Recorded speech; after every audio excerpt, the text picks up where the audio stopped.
It's all summer league all week long. Jamal Shead, Chucky Hepburn, Elijah Martin. It's all about that guard talk.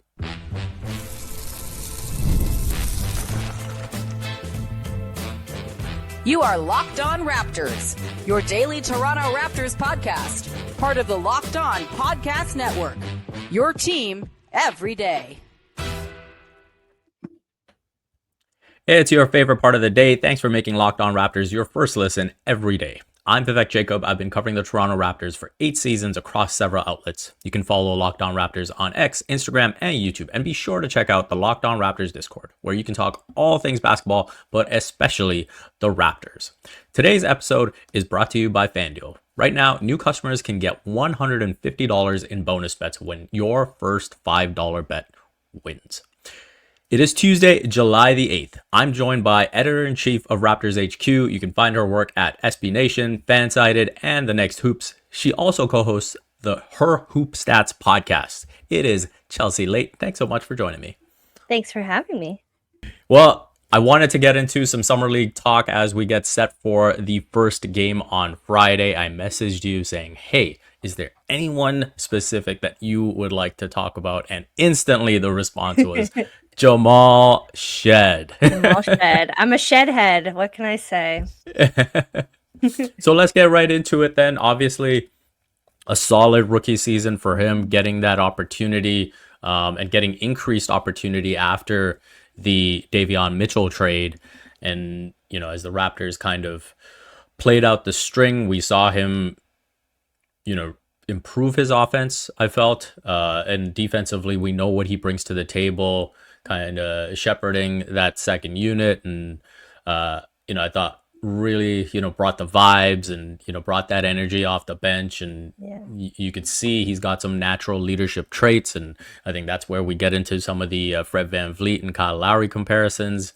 So, you know, maybe what are your initial thoughts on how last season played out for him? And let's maybe get into his calling card, his defense. Yeah, I mean, last season, like you said, like a great rookie season from him. I think he lucked out in the sense that the Raptors kind of had scouted him and traded for him in the draft. He was the 45th pick. The Raptors didn't originally have that pick and then decided to go for it. You know, kind of last minute and grab him. And so I think he's one of those players that really exemplifies the experiment of staying in college later, really rounding out your skills, learning how to be a leader, and then coming into the league a little bit older than the rest of your rookie class. And so I think he just came in with a lot of energy, a lot of dedication, but also like poise and leadership and experience, which is something that you really need on a young rebuilding team. And because of that, he was able to just kind of thrive without having to deal with all of the outside noise, or at least let it affect him as much. And so that's what I really noticed from him. He's a great player with a lot of ceiling, but he's also just like a reliable player that, you know, is just going to work hard, who has that sense of like, okay, I really want to be here. I know who I am. I'm a little bit older. And so, yeah, I think that his rookie season, he just lucked out in the sense that he landed on a team that could play him. He could get a lot of time on the court, a lot of valuable time on the court. And then he ended up, like you said, getting extra minutes because of the Davion Mitchell trade and kind of just carving himself out a role on this team that was open to anyone, honestly. Like there wasn't anyone last season when it came to the bench that people were like, okay, 100% that's our guy, right? And so, he just took advantage of the opportunity. Yeah, ended up getting 10 starts as well, 26 minutes a game, 10 points, nearly 7 assists, and 1.7 steals.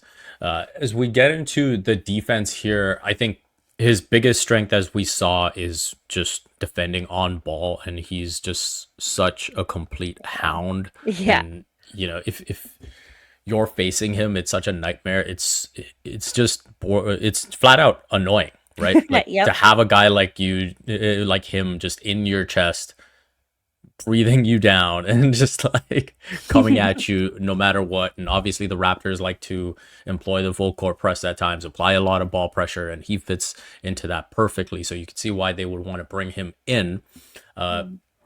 If there is maybe, aspects I'd like to see him improve in, and that's where, we get into summer league and, what we're looking for from these players. I do think that he can improve his screen navigation. I think at times, he's so intent on being on his guy that maybe he gets a little sidetracked in terms of that screen navigation, and can lose his man, or at least lose a step when that happens. And then the other part where, I don't know how much of it is in his control, is when those occasions when he does get switched on to bigger guys, right? Yeah. And those are obviously situations where guys can just shoot over him. And again, that part may not be so fixable. Maybe that this is where, we get a little brainwashed by what we've seen Kyle Lowry do to guys when he's defending in the post. Yep. You got to learn how to take a charge, I guess. You got to go to the Kyle Lowry school of taking a charge.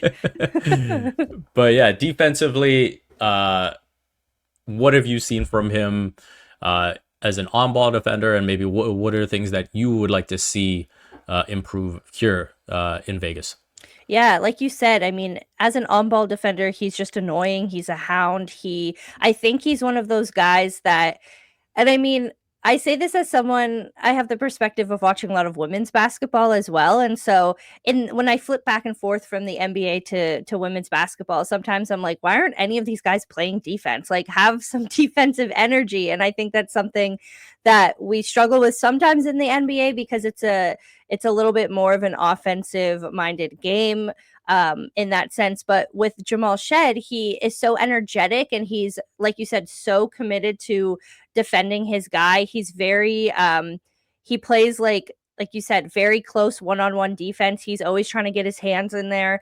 And I mean, I think I just love his like energy, the fact that he's always going to give 100% on defense, because unfortunately, that's something that you don't really get a lot of the time in rookies and even veteran players. I mean, we have the conversation in the NBA all the time of like, I wish this guy played better defense. He's, he's efficient. He can shoot. He can do this. He can do that. But like, then you go to the other side of the court and he's kind of useless, right? So I think Jamal Shead, for these really like, I wouldn't say short, because in comparison to me being 5'1", he's not short. But with these shorter he's short guys, in NBA short terms. in NBA terms, yeah, they really have to kind of make up with that, with being just good at everything else that they can put on the table. And so he's done a good job of being like, okay, I found something that I'm good at, and I'm going to try my hardest to make sure that I'm invaluable to the team. In terms of things he can improve on, yeah, I think it's all just kind of like rookie mistake kind of things. It's, like you said, like reading screens and adjusting to the physicality of the NBA, and figuring out how he can defend guys who are taller than him without just completely losing the possession. And I think that's something that comes with time and building a little bit more strength from him as, a shorter player. And, I do think that's something like Summer League, where again, he's playing against guys who are more of his level in terms of scale, closer to his age, will really help him build that confidence to be able to defend guys who are taller than him, or guys that, or just defense in general. And so, yeah, I mean, he doesn't really lack confidence as much as some of these like younger rookies, but I would love to see him get more confident in terms of being able to defend, more positions, being able to just really like take that step and be that like Kyle Lowry like aggressor when it comes to defense, because that was something that just made Kyle, invaluable. I mean, along with all the other stuff that we love about Kyle. But yeah, I think he has a good archetype for this franchise, and the fans love him because they see that in him. And yeah, I do think that as much as the unfixable things are there in terms of he's probably not going to grow very much now being like 23 years old, I do think that a lot of the time with defense, it's about energy and it's about effort, and that's something you can definitely control. Yeah, and I think lastly, in terms of what we're excited to see at Summer League, I think just watching him on the defensive side of the ball alongside a Jacoby Walter, alongside a Colin Murray Boyles, and seeing that chemistry continue to evolve is going to be really fun. We'll see Jonathan Mobo in the mix as well. So, and even going back to last summer league, I think he enjoyed having a shot blocker and Ulrich Chomche behind him as well. So I think those minutes are going to be fun to watch. But in particular, I do think Shead is going to see a decent amount of minutes alongside Jacoby Walter, and specifically how those two guard on the perimeter, I think is going to be really important for the bench success next season. And so that's a big thing I'm looking for here at Summer League. Yeah, for sure. And we will get back to it on the other side. We will get into some offense. Summer sports are in full swing, and whether you're all about baseball under the lights, golf on the green, or high-stakes soccer action, FanDuel is the best way to make every game more exciting. You're already following the action. Why not make it a little more thrilling? With FanDuel, you can get in on the game while your friends are getting sunburned at the beach. Whether I'm placing a same-game parlay or watching a bet ride into the ninth inning, FanDuel makes it feel like I'm part of the action. New to FanDuel, new customers can bet just $5 and get $150 back in bonus bets if your first bet wins. Open the FanDuel app today or visit FanDuel.com to get started. Alrighty, we are back at it here with Chelsea Leite, and we are going to get into Jamal Shead's offense. Looking back on last season, he shot 60% at the rim, 43% on corner threes, and 33% above the break. Obviously, with a guy like Jamal, at the point of attack, he's not going to get to shoot a lot of corner threes, and so it really comes down to how effective he is finishing around the basket, how effective he is shooting the above the break three. Now, I do think obviously we saw some of the passing chops, the playmaking, and especially when he's in there with a good roller, when he had those minutes with Jakob Poeltl, I think that's when you saw those skills kind of accentuated for him as a ball handler. But I think, it's safe to say that ultimately his NBA role is really going to come down to his ability to knock down the outside shot. Yeah, I mean, I agree. I think that like I said, he has to take advantage of the things that he will thrive in and what he's good at, and knocking down the outside shot is especially important on this Raptors team, where sometimes we struggle to find a shooter that is going to get hot on any given night. Obviously Scotty's trying to work on his outside shot. You have IQ, who could be hot and cold on any given night. And so having that bench backup, knowing that someone could come in and, take a shot and make it, there's him, there's Grady. And so trying to build out the shooting of this team is something that I think has been an emphasis over the past few years. We were all sitting in the draft room a few weeks ago saying, like, we need a guy who can give us some offense. And then they drafted another 6'9" wing. So whatever, that's another thing for another day. But I think that Jamal just really gives that extra boost that they need. And then when you talk about his ability to pass, his pick and roll, abilities as well, I think that the Raptors, are still in the process of finding like their backup big. And once they do, and hopefully they're able to find someone who can grow with Jamal Shead and kind of be that next generation. Ulrich Chomche is kind of like, that work in progress. He's been injured, all that stuff. So you don't really know how that's going to work out. But overall, I think that if he's able to, again, have that pick and roll partner on the bench when they need that second lineup, and if he's able to continue to shoot, his efficiency numbers are great. And if he can knock down a corner shot when he gets the opportunity, and I've also seen him be able to he's really fast too. That's the thing about short guys, is they're fast too. So if you're able to get to the rim fast and be able to make those buckets too, I mean, he's just doing everything that he can to, like I said, make a place for him on this team, in a situation where if he wasn't lacking, maybe 2-3 of these skills, he might not make the cut. And so I think he has a lot of opportunity to grow, which is great. But the foundation that we saw last year, as a passer, as a shooter, as someone who can, kind of quickly get around screens and go to the basket, I think that he has, a lot of good foundation to work upon. Yeah, and that's where I think, especially as a passer, one of the big things I'm looking forward to is that chemistry with Colin Murray Boyles, because Boyles is an elite finisher at the rim. And so I think if they can establish some good chemistry, I think Murray Boyles is going to thrive off Shead's playmaking. I think even if you go back to last summer league, there were a lot of times where he's making the right bounce pass, he's making the right lob, and then it was just the finishing that wasn't there. So I think this is a situation where, watching what CMB is like in screening actions, and then receiving opportunities out of that. We'll see how far Jonathan Mobo's finishing has progressed. That's going to be a big aspect for him to show some growth.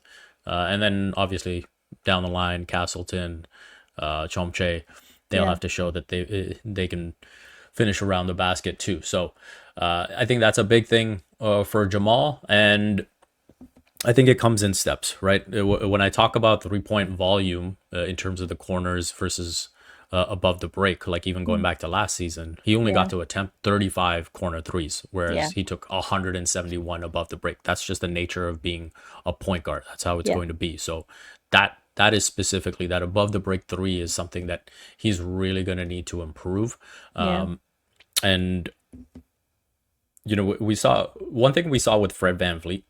Like, he came in being able to knock down the above the break three. And then over time, because of the length in the NBA, and specifically, we saw during that championship run, when he was going up against a Philly, like, they were able to throw so much length at him that he learned from that and said, okay, now I got to be able to expand, not just from 24 feet, I got to be able to shoot from 27 feet, 30 feet. Now, I think that's a step too far for Jamal Shead this season, right? Yeah. I think the first step for him is, hey, show that you can knock down the 24-footer consistently enough. And I think that's something that I'm looking for here in Summer League, is like, hey, can you knock down these 24-footers at, say, a 36, 37% clip that makes you just about average in today's league? Now, 10 years ago, 36, 37% above the break, you would have been like, hey, that's amazing. Today, that's you're coming up on just about average. Yeah, exactly. I mean, he has to go back and watch that Caitlin Clark tape, be able to take those shots from distance. And you're right. I think it's a different league for sure, and that 3-point shot is getting more and more common. But I think where Fred VanVleet, like you said, thrived is being able to just kind of pull up right when he crossed half court. And if Jamal can kind of build that, I mean, eventually into his game, we're talking about a rebuilding team. We're talking about, a guy who was just drafted a year ago. The expectation can't be too high on him. But at the same time, I think that he really gives the Raptors another option. I mean, you have Grady Dick coming on. I mean, the idea with Grady Dick is that he was kind of supposed to be like the bench, like sixth man shooting kind of guy in the first couple seasons. He's obviously started a lot more with all of the injuries that the Raptors have gone through. But if you kind of have a bench lineup that offensively is led by the shooting of Grady Dick and Jamal Shead, if he can get his numbers up a little bit from that spot at the top of the key, I mean, I think that you have a lot of good depth there, and I think that that's something that the Raptors need to think about, given that we haven't really had depth in the past few years. And so, I mean, yeah, I think summer league is going to be a really great indication of like where he is right now, given like they just had a few months off. What was he working on in the gym, and also like what his chemistry is with this group of guys that he's going to lead on the bench, because he's still with Grady Dick. I think he's older than Grady Dick, even though Grady Dick was drafted a year earlier, and so he's kind of like the mature leader of this bench squad. And so I'm curious to see like how he does in that sense, where he is the number one-ish option on this team and the number one leader, obviously, when you think about age and just like who's going to end up being on the team in a few months to kind of like lead this second unit of players. Yeah, I'm with you there for sure, because you look at just in general, a point guard leading a second unit, you expect to see some leadership qualities, and he showed some of that last season. So I just Yeah. expect that to continue to grow.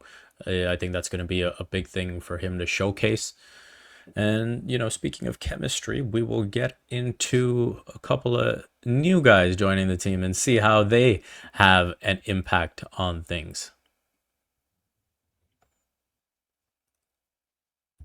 And we are back ready to wrap things up with some Chucky Hepburn and Alijah Martin talk. We will maybe save Martin for last. Let's get into Chucky Yeah. Hepburn. Obviously gets the two-way deal with the Raptors, a 6'2" guard, 190 pounds, spent 3 seasons at Wisconsin before moving to Louisville. And scouting report is out. This guy is another dog on the squad. Defense first guy, ACC Defensive Player of the Year.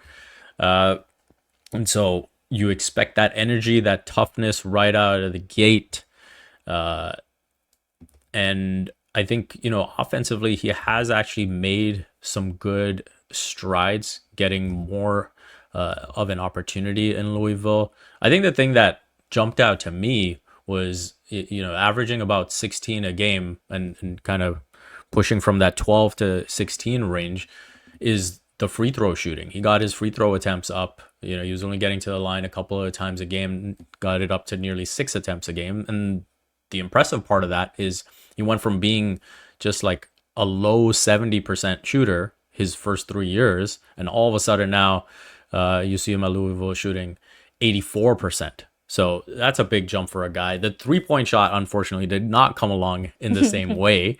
But I think for a guy like him, high intensity, bringing some playmaking, now, adding a bit of that scoring element and that ability to drive and get to the basket, I'm excited to see, what he could show here in Vegas. Yeah, I mean, you think about him, he's not trying to crack the Raptors rotation as much as like the Raptors 905 rotation, which I think could be a really good spot for him to build that shooting and be able to develop in those ways that he maybe isn't, especially, continue to get that free throw percentage up, continue to find ways to get to the basket and to get fouls. And I think, again, he's one of those guys, one of those gritty defensive guys, a little bit on the shorter side, really has to think about, okay, what am I good at and how can I make myself indispensable on an NBA team? And so, I think that the Raptors are definitely the right place for him because of the development system that we're building here. I mean, Darko Rakovic is such a developmental minded coach, and they have such a connection between the Raptors team and the Raptors 905 team. I think that he could really thrive in that system. And we always joke about the Grady Dick whatever 6-week system that he did a few years ago. And I mean, I do think that a guy like him who has a lot of like raw talent and could become like a pretty good option if he was able to just kind of build up those skills. And so, like I said, I'm excited to see him. I mean, he'll probably be part of like the second unit in terms of summer league, but it's a great opportunity for him to just kind of show those indispensable qualities and also show, okay, I'm coachable. I'm able to, improve on things as you tell me to. And just like being one of those like very quickly coachable players will help him when it comes to showing that he's indispensable in the league. Yeah, it's all about carving a niche for these guys. trying to carve out a role. And I think, as you said, can he establish himself with the 905? That starts here.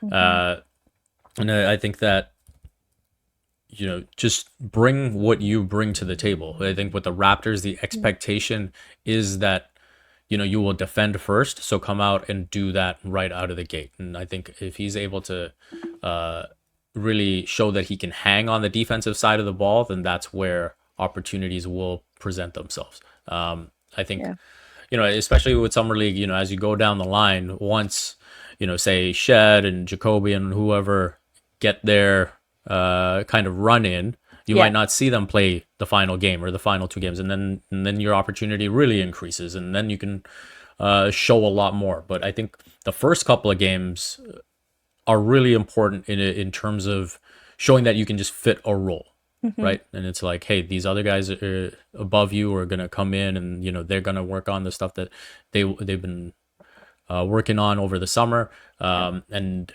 for you, it's just, hey, can you just come in, fill a role, tick off, the 3 boxes that are like right at the top of the list in terms of what the coaches have asked of you. And for him, it might be that all 3 of those boxes are defense. Yeah, for sure. I mean, yeah, I think again, it's like a good opportunity for some of these guys, and we've seen players be able to make a big make a big splash at summer league and be able to make themselves known as a player. And so, but I do think the most important thing for these kind of like second string summer league players is to make a good impression with the coaches. I think that that's like such a invaluable part to kind of make people remember you. I mean, to kind of contextualize it in the way that like we operate as media, we're trying to freelance, do all the thing. I know you're on the same grind as I am, but it's like, how can you build yourself a niche, but how can you also make yourself like an indispensable part of, the space? How can you make your voice heard? And for them, it's like, how can you make your personality, your, what do you bring to this team? And so I think that that's like a thing that they need to think about as well when they're talking about, the Chucky Hepburns of the Raptors Summer League squad. Yeah.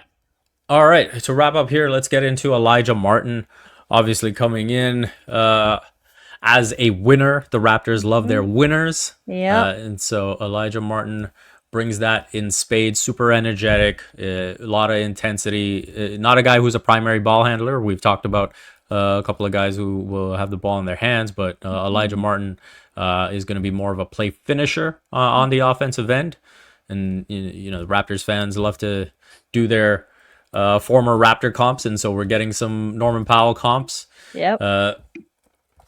And, similar to Norm, he does come in as a relatively older rookie. He'll be turning 24 in December, so the timeline is a bit different for him in terms of wanting to prove himself as soon as possible. So I think that he's someone that, again, is going to come in with the expectation of, hey, can you really, really compete on the defensive end? And then just, can you be a play finisher on the offensive end? Are you making smart cuts, smart reads, helping, open up some space for the offense?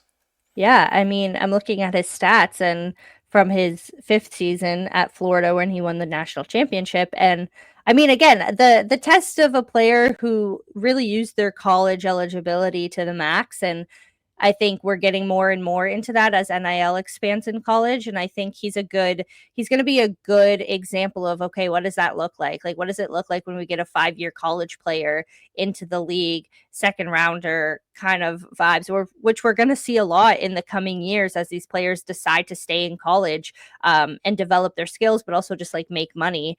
And so, yeah, I mean, he like went into Florida. He played 30 minutes a game, shot 45% from the field, averaged 14.4 points, helped them to a national championship. I mean, on paper, it looks great. And so, I'm impressed by his steals. His assists, like you said, he's not much of a playmaker, but he does, get a board. He can shoot. I mean, his free throw percentage could go up a little bit, or yeah, free throw percentage could go up a little bit, but he was shooting in the 35% range from three as well, like you said with Jamal, which is like a pretty good goal number. So yeah, I mean, I think on paper he has the ability to kind of carve out a space for himself somewhere along, in this Raptors universe. And so I think, yeah, like I said, I'm very curious to see how, as an older player, he comes in and takes advantage of the opportunity, because the timeline is a little different, but he also has a ton of experience that these younger players don't necessarily have. And that includes winning a national championship, which is really, really hard to do in, basketball in general. So I'm excited to see what the product looks like. Yeah, I think he's going to be one of the fun guys to watch at Summer League and track and just learn and get to know. And so definitely looking forward to that. If you want to carry on our discussion, head on over to the Locked On Raptors Discord. The link is in the description. For now, Chelsea, why don't you let the people know where they can find your work? Yeah, it's summer, so I'm doing a lot of WNBA stuff. You can find me on SB Nation, on Fansided. I host the Her Hoop Stats podcast. I also every week host the Locked On Women's Basketball podcast every Thursday. So you can find me there on the Locked On Network. And then for Raptors stuff, we're business as usual at Raptors HQ, and we've had a great off season. So if you're looking for a little bit more Raptors, reading material, you can check us out there. We're posting every day on there as well. Perfect. Make sure you all go do that. Thank you for making Locked On Raptors your first listen today. Make sure you check out the Locked On NBA podcast, where there is no off season. Doug, Matt, and Hayes keep you up to date on contract negotiations, rumors, and everything you need to be the most informed NBA fan. Find Locked On NBA on YouTube or wherever you listen to podcasts, part of the Locked On Podcast Network, your team every day.